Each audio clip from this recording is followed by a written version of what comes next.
Ladies and gentlemen, thank you very much for coming this evening for this special event. We have an overflow crowd. Obviously, the events of the Middle East are very much on everyone's mind, and we have a very authoritative, distinguished speaker this evening, the Israeli ambassador to the United States, Daniel Ayalon, who has been here to the United States since July of 2002, as you've seen in his biographic notes. Ambassador Ayalon has been a key player in the Arab-Israeli peace context, in negotiations on the roadmap for peace, the disengagement plan, and he has served the last 3 consecutive Israeli administrations as foreign policy advisor to Prime Minister Ariel Sharon, and he was Deputy Foreign Policy Advisor to former Prime Ministers Ehud Barak, the Labour Party, and Benjamin Netanyahu. He was a delegate to the Sharm el-Sheikh negotiations, the White Plantation, and Camp David summits. I've known Danny for many years. He is a superb foreign policy professional and diplomat, and I was sharing with him the great plight. I was on the other side of the fence as the American ambassador to Israel and the Israeli ambassador to the United States. The greatest challenge that the ambassadors respectively have is that the relationship between the 2 countries is so extremely close, and that the channels of communication are so dense and frequent that you often don't know who's speaking to whom. When your president calls directly to the Prime Minister of Israel and your Secretary of State to the Foreign Minister, and everyone else and their uncle and their brother think they have a major say in the foreign policy between the 2 countries, that you have a dual task, not only dealing with the real issues out there, but also finding out who said what to whom. He's a great survivor. He's been in the job for 4 years now, and he has proven his mettle in Washington. His presence here comes under the context of what we're doing at the Baker Institute at Rice University in our Conflict Resolution Forum. We are very intensely involved in our Israeli-Palestinian workshop. We have 2 Baker Institute fellows, Yair Hirschfeld, the Rabin Fellow, and Sari Nusebi, the Sabag Fellow, 2 very prominent authoritative voices on Arab-Israeli peace. We're also very much involved in the Iraq Study Group. We also have been involved in U.S.-Syrian dialogue.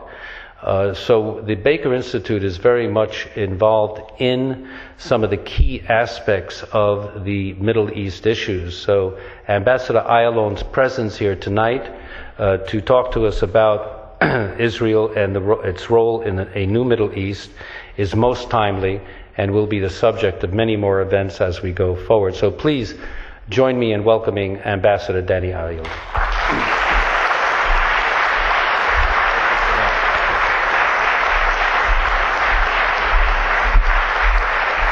Shalom and good evening, and thank you so much, Ed, for this very generous introduction. It's really a pleasure to be here for the second time.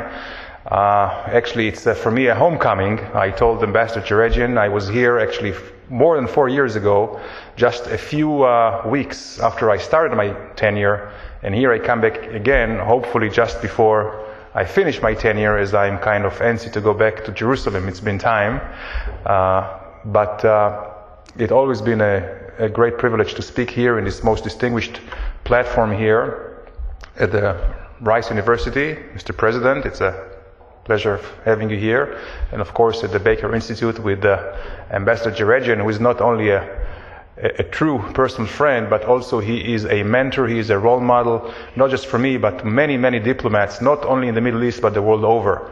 And his distinguished career in diplomacy, as well as in academic and public work, has been just tremendous. And thank you for this very kind invitation. Thank you also for having my very good friend Danny Abram here. I had the pleasure of flying here with his plane, and it's a good one. It's a good one. Beats first class, I can tell you, in any other commercial. Well, let's see. I wanted to go over my notes where I was here 4 years ago, and I'm sure as it is now, it was already recorded then as well, so, you know, we can, but so many things have happened, you know, the Iraq war, the Lebanon war, just to kind of frame it in matter of what happened 3 years ago and what happened just 2 months ago. But if we look now at the Middle East, I think there is one notion I would like to start with, and that is the centrality of the Arab-Israeli, or we call it the Palestinian Israeli, because there are many Arab countries with whom we have good relations. The centrality of the Palestinian-Israeli conflict to the well-being, to the security, prosperity, stability of the Middle East. There are many who would say, in a very emphatic way, that this is the crux of the matter. If you don't solve that problem, everything else can go down the drain. And I would like to submit quite the contrary. It is true that it has a very important weight, the relationship between Israel and the Palestinians, and of course as a result with our relations with the Arab countries, our immediate neighbors, and maybe the entire Muslim world. But to look at the Middle East only through this prism is just wrong and erroneous, because the Middle East has been in chaotic situation for years, for centuries. It had nothing to do with the creation of the State of Israel. And I don't want to go back 2,000 years or even 500 or even 200 years, but just to look at what happened in the recent decades. You have one Arab country invading the other, Iraq over Kuwait. That was just in, when was it, 2000? Or I'm sorry, August 1990. There was the invasion of Syria, of Lebanon, the occupation of Lebanon by Syria in 1976. Both instances had nothing to do with Israel. You had a situation where, and Ed, you remember it well, September 1970, where Syria, another Arab country, almost invaded and wanted to occupy and demolish the Hashemite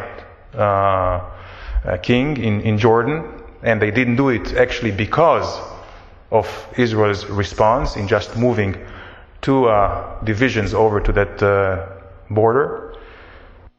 You had Iran-Iraq war, right, which cost more than 1.5 million people from 1980 to 1988.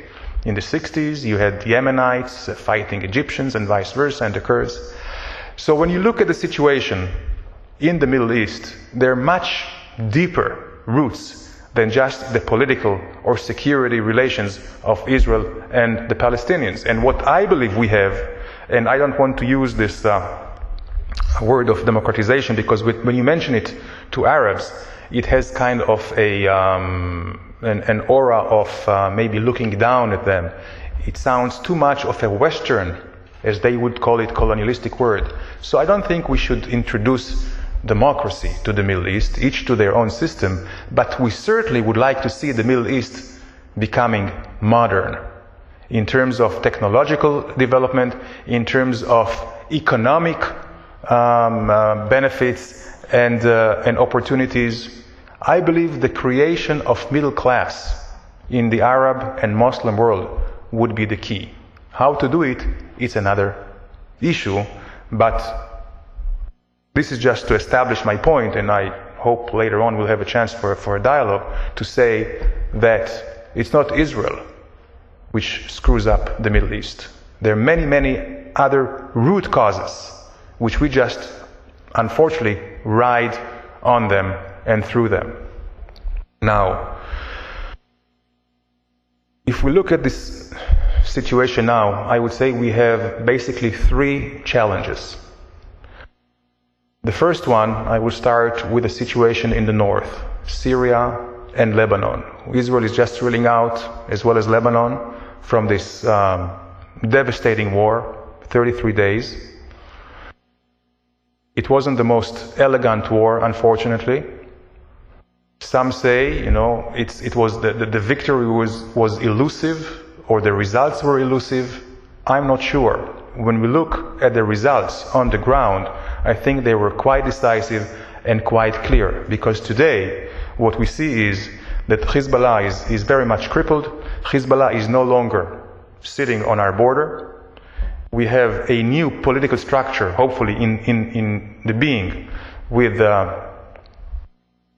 international forces or multinational forces coming to be in between Hezbollah, Israeli border, more importantly, to guard Syria and Lebanon borders and other crossings, seaport, airport, and all the international crossings of Lebanon, so no arms, Syrian basically, Iranian, can come to the Hezbollah. And we do have the Lebanese army, for the first time in more than 30 years, deploying almost all over the country. So actually, we are now seeing that Lebanon is being brought back into the Lebanese. All these are results of the war. And this is really the measure to look at any military campaign, is what are the aftermath. Israel had glorious victories on the battleground, which were only wasted or squandered or snatched away on the diplomatic theater. If we look at the most glorious victory of 1967, the 6 Days War, what was the aftermath of the 6 Days War? It was the Arab League convening in Khartoum, the Sudans, and saying what we call the 3 no's. No to Israel, no to recognition, no to peace, and no to negotiations with Israel. So there was the stalemate. Nothing came out of it in political terms, in political future for the region.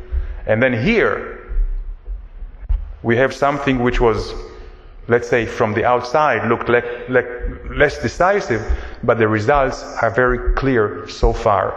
And if the international community will continue, and this is the challenge now in Lebanon, the challenge would be to marginalize Hezbollah, to render it obsolete as a military power.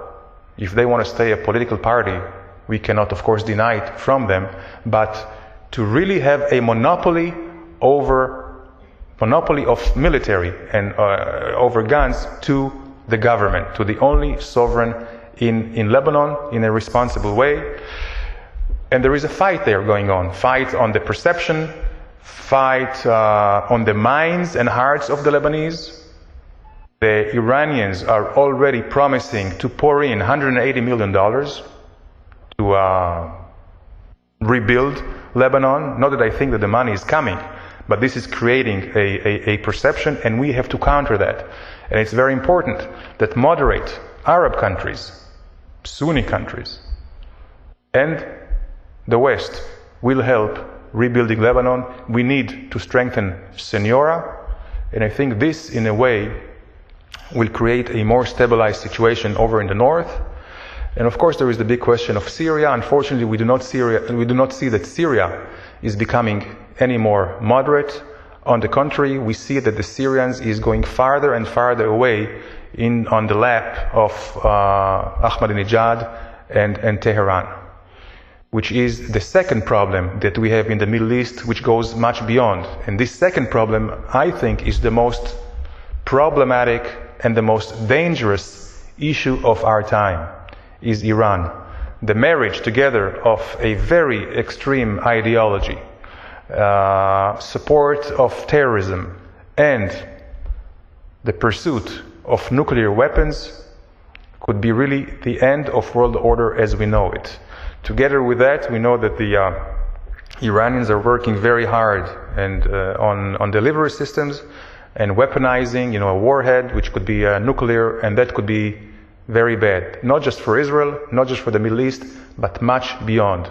They already have the range that cover most of Europe, and I can tell you that they work on the drawing board on a ballistic missile. We call it the Shihab 5. They have a different name that would reach continental USA. So Iran has to be stopped, and if we have any lessons from the Iraqi war, in order to avert any conflict which would be violent, which would be aggressive, which would be mean, the way to do it is with a unity of purpose and a unity of position by the international community. And we have just to take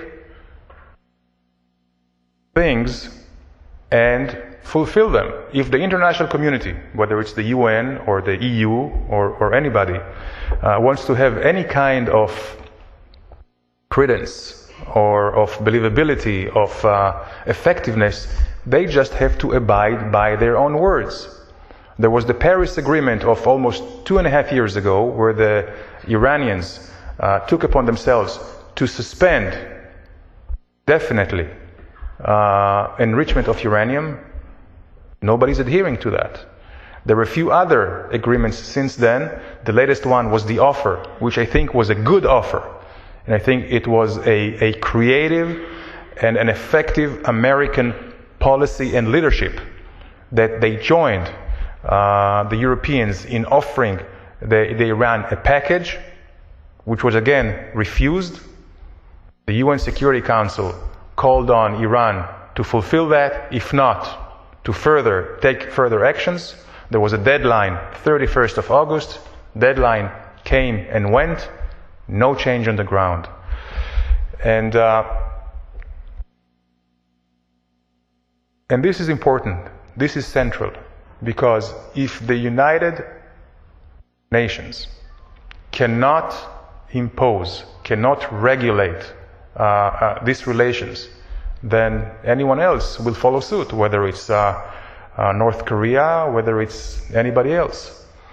We see that when there is a unity of purpose, in terms of, let's say, 1559, UN Resolution 1559, following the murder of Hariri, the former Prime Minister of Lebanon, by Syrian agents, and now I think everybody knows, even the Syrians cannot deny that, coming together, making a very strong demand on Syria by everybody together. The French, which were very critical here, when France and the United States wrote together 1559, the results was Syrian forces were out of Lebanon. When everybody together got into Resolution 1701, following the Lebanon War, we see multinational forces pouring into Lebanon, Hezbollah is being kept at bay. Even Assad now is saying that he will not oppose, he will not see it as a hostile measure that UN security forces will be deployed on the Lebanese-Syrian border. When there is lack of unity, we have Iraq. So I think this is something that we all have to remember, and time is short. The Iranians are working very diligently, working swiftly on trying to reach a technological threshold, which, by the way, they have not reached yet. But according to our best estimates, it could be a matter of 6-9 months, mostly a year. But they're working very hard as we speak. And this is something which is very, very dangerous, and they can be stopped. See, the Iranians, being very smart, and I must tell you that in terms of their negotiation tactics, they are doing an awesome job on our expense and at our risk, of course. And that is, on the one hand, they say, well, it's our right to do whatever we do. They forget the breach of all the commitments they took upon themselves as members of the NPT and other things. And then they say we're doing it for peaceful research and all that. But at the same time, their message is we cannot be stopped. No matter what you do, it's deterministic. And I say it's not deterministic. And they still can be stopped if we pull together with political isolation, which they cannot risk. The Ayatollahs in Iran are not the most popular regime. And political isolation may further delegitimize them vis-à-vis their own population, let alone economic pressure, as the economy of Iran is almost non-existent in a very dire situation. They would not risk problems, internal problems in Iran, the Ayatollahs, but as they see a soft position by the international community, they can pit each against the other. So I think this is the call of the time, and this is And I don't think I exaggerate. Since the 1930s, this is the gravest danger for peace and security.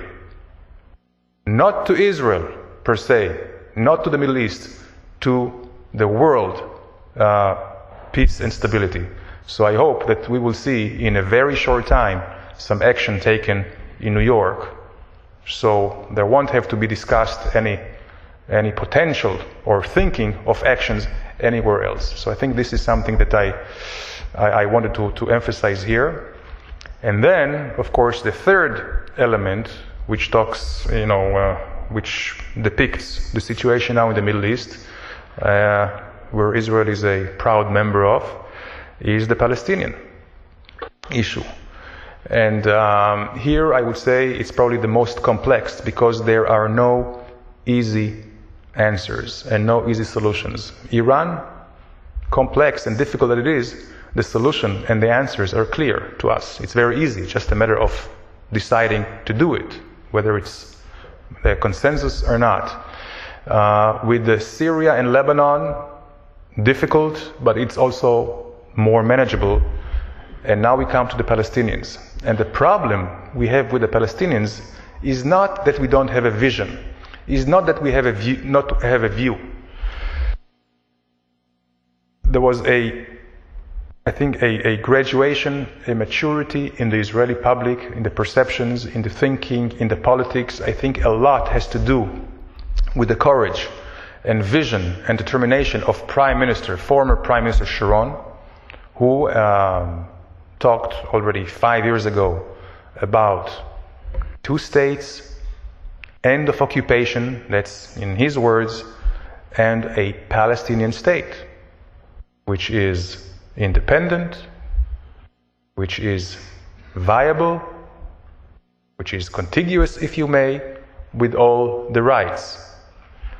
And not only we know what the solution is, also there is a platform, also there is a roadmap how to reach it, this roadmap to peace.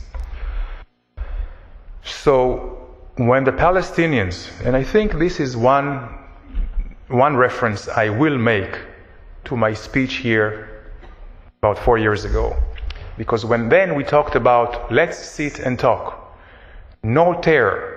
Let's discuss how we move forward. At that time, we had the Mitchell Plan, we had the Tenet Plan, we had the Zini Plan, and all kinds of things.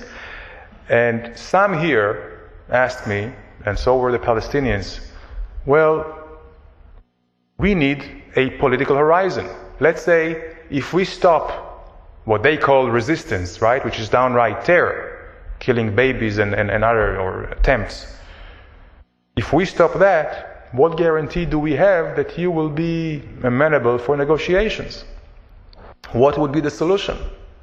Well, I think that this argument is no longer valid, since we in Israel have already agreed and declared what is the political horizon. And not just in the vaguest terms, not in esoteric terms, we say what the solution is. As I just mentioned, a viable Palestinian state. But how to reach it, now we have to negotiate on that. And the negotiation would be to get the Palestinian what they want, to get Israel what it wants and deserves, which is basically security, relations, recognition, and a great springboard out of the whole experience for the future. There is the roadmap to peace, universally accepted, certainly by us, nominally by the Palestinians. Well, let's do it. And there are commitments for each side on this roadmap. And the basis here of the roadmap, certainly the first phase of the roadmap is security. Security, security, security. If we know from the past, whether it's just the recent past or far distant past, is without security you cannot negotiate. Without security you cannot really have any give and take. And this is where we want to be, in the give and take phase. But in order to do that, you have to have the security. And right now, unfortunately, we do not have security from the Palestinians. which have taken upon themselves time and again not to stop terror altogether. And they have a claim, which is also a valid one. They say, you, the mighty Israeli army, cannot stop terror. How do you expect us to do it? Well, we would like them to do it. We expect them to do it, but we don't demand it. I mean, we understand that it's not a 100% foolproof. What we do demand from them is 100% efforts. And 100% efforts is not to say, I'm trying my best. This is why we devised benchmarks. This is why the roadmap to peace calls exactly, what do they need to do in terms of casting a wide net, of arresting terrorists and breaking terror cells and collecting illegal arms and outlawing terror organizations. Well, a year and a half ago, Abu Mazen was here, and according to the roadmap, he promised everybody that he would outlaw Hamas. He only convinced his interlocutors, both Americans and Israelis, that it would be better for him to outlaw Hamas after the elections, which took place in last January. Well, you know the results. Hamas won the elections, and I don't have to tell you that the result of the elections were a reflection not of a real ideological support by the Palestinians of Hamas. Palestinians are by and large more secular than religious, but it was a testament to the failure of Fatah to rule effectively, to rule justly, to rule without corruptions and what have you. So we have now a situation whereby we have Abu Mazen as the president of the authority, someone whom we trust, someone whom we want to negotiate with, someone who says the right things. And we have the Hamas, which is a terror organization which is trying, as we speak, to effect terror attacks, including suicide bombings. And the only reason, and I can tell you here now very authoritatively, the only reason we do not have buses exploding in Jerusalem or Tel Aviv or Haifa, anywhere in Israel on a daily basis, is not because they do not try. It's because we stop them, because we are very, very effective. We had our learning curve. Took us more than 1,000 Israelis that were killed in these terror attacks, but today we stop and avert more than 95% of all terror attempts. On the other hand, we have these Qassam rockets also that Hamas is using from Gaza, which is totally not acceptable and not understandable. Since we left Gaza altogether, we have a clean bill, basically, from the international community. For that, I remember what the debates were, and it was very difficult to decide for Prime Minister Sharon to leave Gaza altogether, the disengagement. It was excruciatingly painful for Israel, as we uprooted more than 8,000 Israelis who lived there for 3 generations.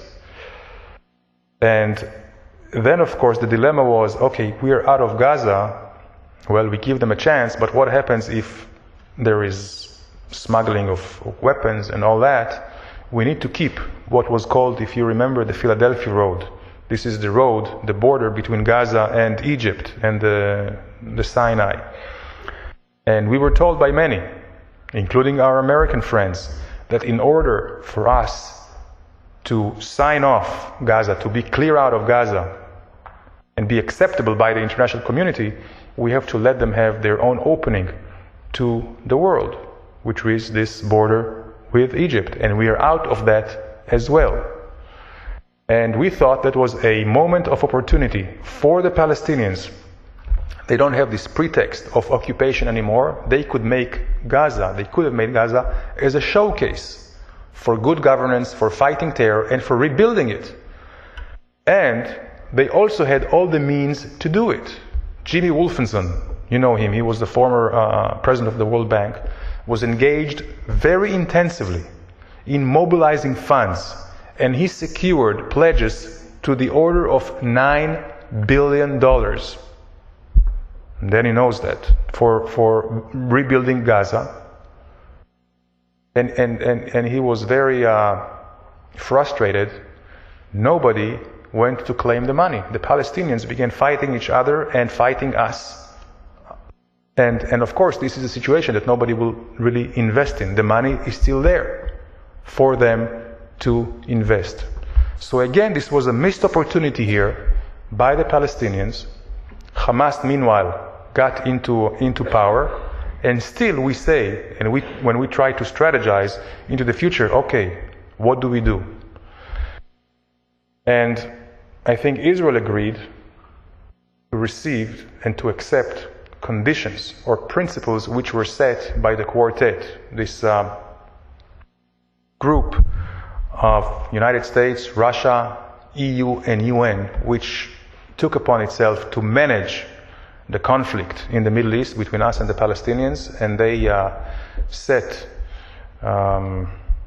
in Europe after Hamas won the elections, and they decided to challenge Hamas. They said, okay, well, you're terror organizations and all that, but if you renounce terror, if you accept Israel's right to exist, and if you abide by, accept all former agreements which were undertook by the previous Palestinian governments, you are a legitimate partner.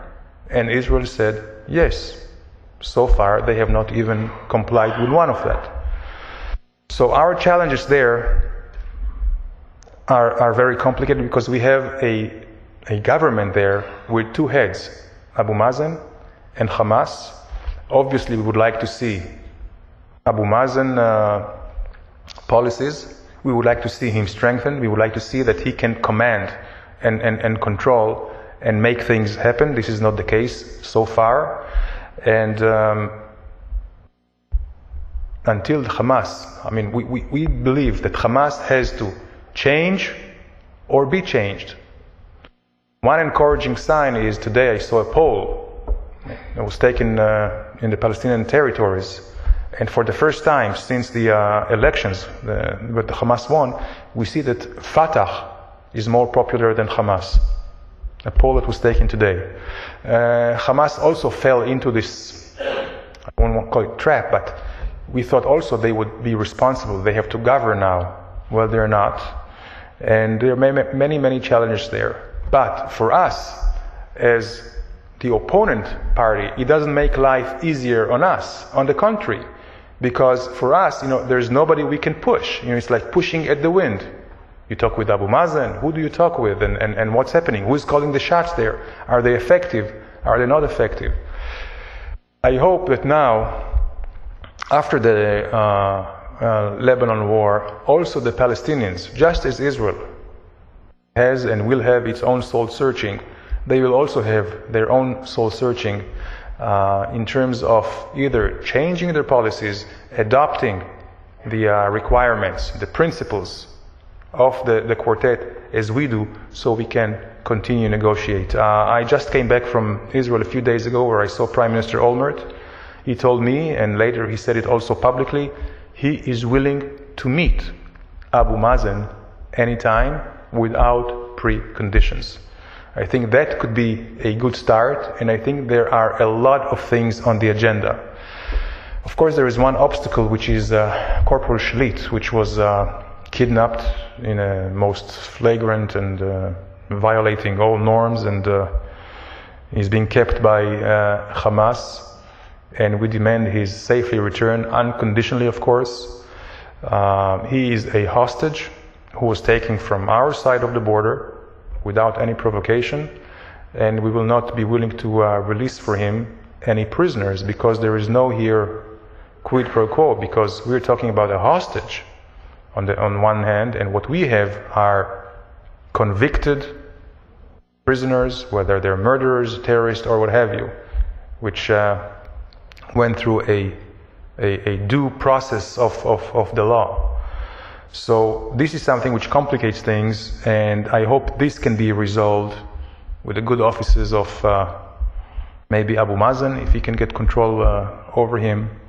It's very ironic, but just before this abduction of Corporal Shalit, we were talking, and there were some secret negotiations between Prime Minister's office, Olmert's office, and Abu Mazen's office to have a meeting, and in that meeting also to announce the release of a substantial number of Palestinian prisoners who are in our custody. Of course, now the whole thing is kind of bogged down. But once we resolve the issue of the abducted Corporal Shalit, then certainly there are a lot of things on the agenda, including release of prisoners, of the Palestinians. But not only that, there are some financial issues, the VAT money, taxes money, building Palestinian institutions, helping the Palestinians to build, and Abu Mazen would like to have his own kind of presidential guard, which it's good to have, but I think that they will not solve the problem until they have a unified command and control structure, and really unify the entire security organization that they have. And then certainly we can move on to what was agreed in Sharm almost a year ago, which is the transfer of control of the densely populated areas in the West Bank to the Palestinians, provided they can take this full responsibility and fight terror in each area. So there's a lot to talk to, and then hopefully move on the roadmap until we finish the job. For that, we need strong and effective leadership on all sides, and for that we would like to see a partner. And let me conclude by just saying that it takes two to make a peace, and unfortunately only one to make war. So right now the whole Middle East, following the Lebanon war, is taking a respite, and it's certainly a very important juncture, and people are looking all over. And just to conclude, to say that if an alien came to the Middle East, what would really be so salient? What could he see? I would say he sees two models there. One model of pluralism, democracy, and freedoms, a country which, small one like Israel, and on the other side he sees some totalitarian backwardness of country like Iran. You see here black and white and a lot of gray. All those other countries which are right now sitting on the fence, trying to see what model will succeed.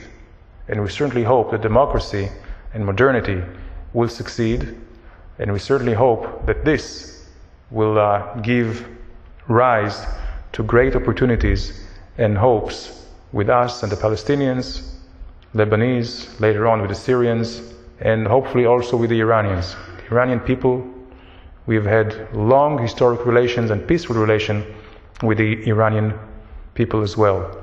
So risks are enormous, challenges are great, but not insurmountable, and I'm always hopeful. And last word I must tell you here is thank you for the United States. And this day specifically, on 9/11, we Israelis are all empathize and sympathize with you.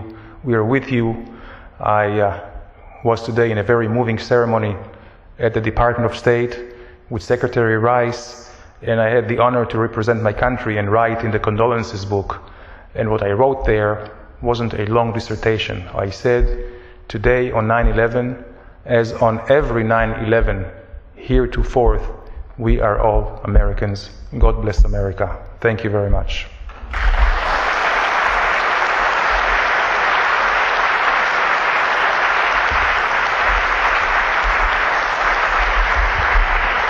Thank you very much, Ambassador Ayalon.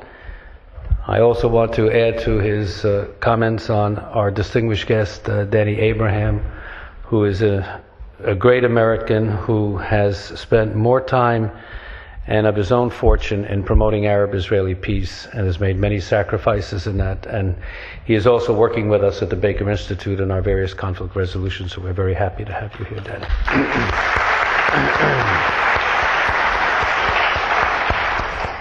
Ambassador, we have a lot of questions here. Some are very tough, so you're gonna earn your salary. Thanks for and I know how high it is. There are quite a few questions on the renewal of the peace process that you alluded to, and how the parties can re-engage in negotiations.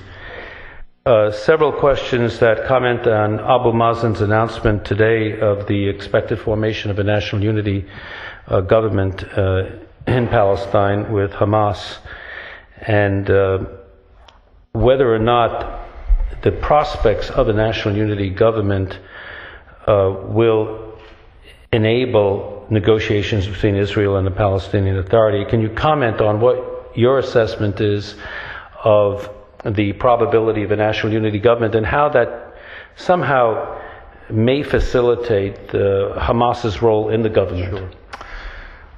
Well, my own opinion, my own taste, I don't like it. I would have much preferred for Abu Mazen to use his presidential authority, disband this government of terror of Hamas, and appoint technocrats. But it's not my call. It's not Israel's call. We are not meddling with Palestinian internal policies. It's Abu Mazen called. So he decided to invite Hamas. Okay, we cannot tell him what to do. So in that case, all we can expect humbly is that he, before he forms this national unity government, will agree that they will abide by the principles of the quartet. That is, recognition of Israel, renouncing terror, fighting terror, accepting all former agreements, then they are an interlocutor with us. On the Lebanese front, how can the United Nations Task Force effectively secure the Syrian border and keep arms from crossing into Lebanon? What is Israel's assessment of the prospects of the UN being able to control arms shipments? Well, it's too premature. Remains to be seen, but it is doable. And it's not just the international force, it's not just the multinational force, it's also the Lebanese army. And I believe that the combination of the two, and there's certainly a great interest of the Lebanese government, of Senora. It's a great interest of the Lebanese people to discontinue these illegal arms to the Hezbollah. And remains to be seen, but I think there is a chance there. I think it is controllable, the entire border over there. And so far I'm hopeful, but it will have to be diligently pursued by everybody concerned, mainly the multinational force, and of course also the battalions of the Lebanese army, which are going to be deployed there. Despite the fact that Hezbollah sparked the military conflict with its incursion into Israel and the killing and the capturing of Israeli soldiers, Israel has been criticized for a disproportionate response throughout Lebanon. How do you comment on that? Well, I totally disagree. I totally disagree because what is proportionality? They kidnapped 2 soldiers, so what? Were we to go and kidnap 2 Hezbollah people? Tit for tat? That doesn't work in international conflicts, doesn't make any sense. Once you have an aggression, you have to put an end to that. And to put an end to the aggression is by deterrence and by making sure the other side will not be able to do it again. And the other side was going to do it over and over again as they had their positions of Hezbollah smack dab against our border. This is what allowed them to do it, because they were just 50 yards away. And they were posing as shepherds and as some youngsters, and just we couldn't do anything against it. So in order to put an end to this very untenable situation, we had to defend ourselves in a way that it will not occur again. And to say that we used excessive forces is just not true. Doesn't add up, because we used to the extent possible, very precise munitions, targeting Hezbollah positions only, even though Hezbollah very deliberately locate themselves in and among population and population, centers of populations. On the other hand, we have received almost 4,000 rockets, which were targeted specifically population centers in Israel. They did not target any military. They targeted only population centers. So if there was any excessive or unproportional, it was by the Hezbollah, which was criminal, because we targeted terrorists and they targeted innocent civilians. You mentioned the two-state solution. Former Prime Minister Sharon initiated unilateral disengagement from Gaza, and the whole idea was that this would continue in the West Bank. Prime Minister Olmert came to office on this policy. What are the prospects of unilateral disengagement now after the conflict with Lebanon and the situation with Israel? Well, I think the concept is good if we do not have a partner. The result or the reason for this unilateralism was not just a deep frustration from not having anybody to negotiate with, but also trying to change the paradigms and to create opportunities. In Gaza, unfortunately, so far the opportunity was lost. Now, as part of the effects from the Lebanon war, of course, we understand now that further disengagement, unilateral steps in the West Bank at this moment are not feasible, not politically and not strategically. So I would say right now this continued disengagement is not on the table at the moment. And we would much prefer, as we have had all along, to agree on a negotiated solution. Hence why Prime Minister Olmert is willing to meet anytime and unconditionally with President of the Authority, Abbas. This is why we are watching with somewhat dismay at this national unity and at the Hamas being kept in power, unless, of course, they change their positions. You mentioned Syria and prospects for possibly negotiating with Syria. What do you think those prospects are? Are they long-term or near-term? Well, I would say for the near term are almost,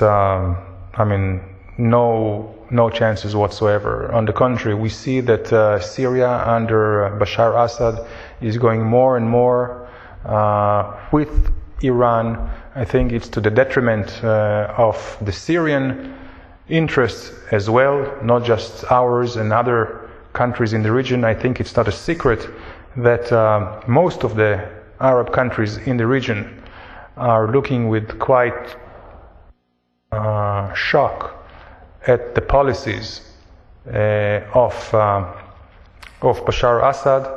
And of course, as long as he harbors all these terrorists, Khaled Mashal from the Hamas, Islamic Jihad, and others, it will be very difficult. So there has to be a complete change of attitude and minds in Damascus before we can negotiate with them.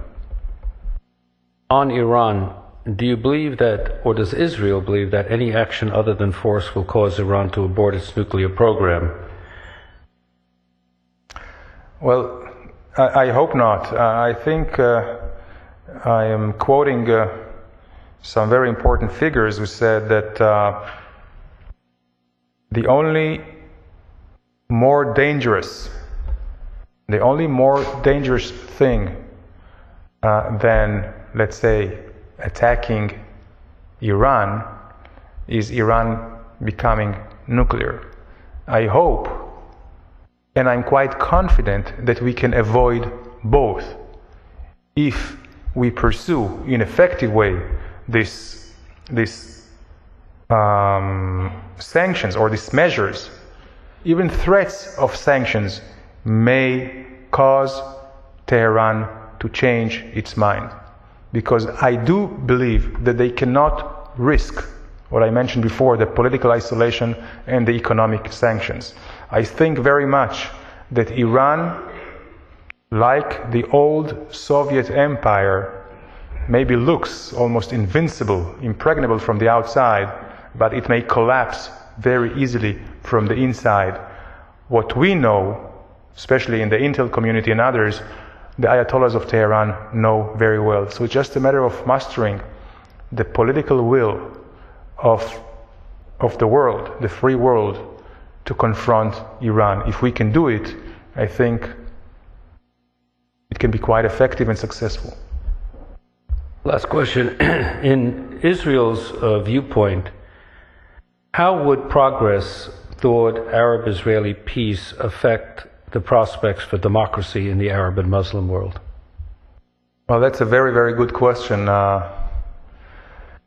I don't think it's a very real question, important one, but I don't think that this is, quote unquote, a legitimate question when it comes to the process and the negotiations, because the last thing we want to be seen is having an ulterior motive or a hidden agenda vis-a-vis the Arabs.